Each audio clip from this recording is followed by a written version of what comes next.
আজকের মধ্যেই অন্তর্বর্তী সরকার গঠনের দাবি জানিয়েছে বিএনপি।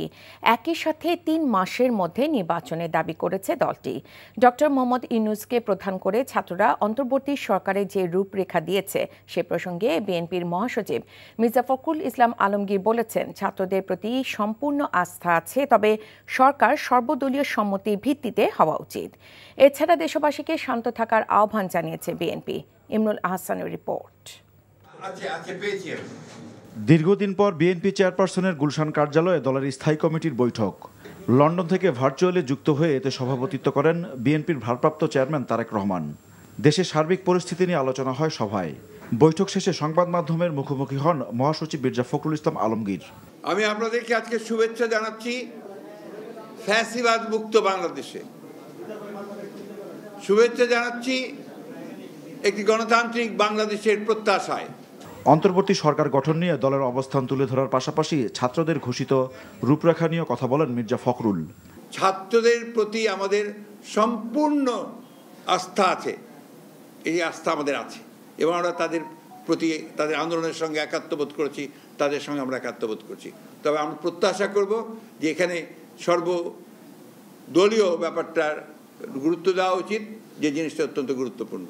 আমি রাষ্ট্রপতির কাছে আহ্বান জানাচ্ছি, কাল বিলম্ব না করে আপনি আজকে এর মধ্যেই 24 ঘন্টা প্রায় হয়ে যাচ্ছে, 2টার মধ্যেই আপনি দয়া করে এটাকে অবিলম্বে এই পার্লামেন্টকে ভেঙে দিয়ে আপনারা একটা অন্তর্বর্তীকালীন নিরপেক্ষ সরকার গঠন করুন।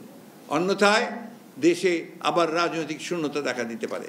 3 মাসের মধ্যে তারা নির্বাচন করে তারা আপনার একটা নির্বাচিত সরকারের কাছে ক্ষমতা হস্তান্তর করবে।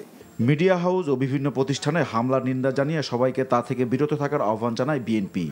একই সাথে দেশবাসীর প্রতি দলের প্রধান বেগম খালেদা জিয়ার বার্তাও তুলে ধরেন মির্জা ফখরুল। ম্যাডাম প্রথম যে কথাটা বলেছেন যে সবাইকে শান্ত হতে বলো, আর এইখানে এখন এমন কোনো ধরনের সিচুয়েশন তৈরি যেন না হয় যাতে অর্জিত বিজয় আবার ছিনিয়ে না নিয়ে যায় কেউ, এবং জনগণকে তিনি অ্যালার্ট থাকতে বলেছেন যে এই বিজয় যেন কেউ ছিনিয়ে নিতে না পারে। এখনও যারা এখন এই বিভিন্ন প্রতিষ্ঠানে প্রতিশোধমূলকভাবে অগ্নিসংযোগ করছেন, লুটপাট করছেন, বাড়িঘরে হামলা করছেন, এটা দয়া করে অবিলম্বে এই মুহূর্ত থেকে বন্ধ করুন। যারা এটা করছেন তারা কেউ এই আন্দোলনের লোক নন, তারা সবাই কিন্তু আপনার যারা আন্দোলনের বিরোধিতা করেছে তারা এবং তাদের লোকেরাই করছে। তারেক রহমান কবে দেশে ফিরবেন এমন প্রশ্নের উত্তরও দেন তিনি।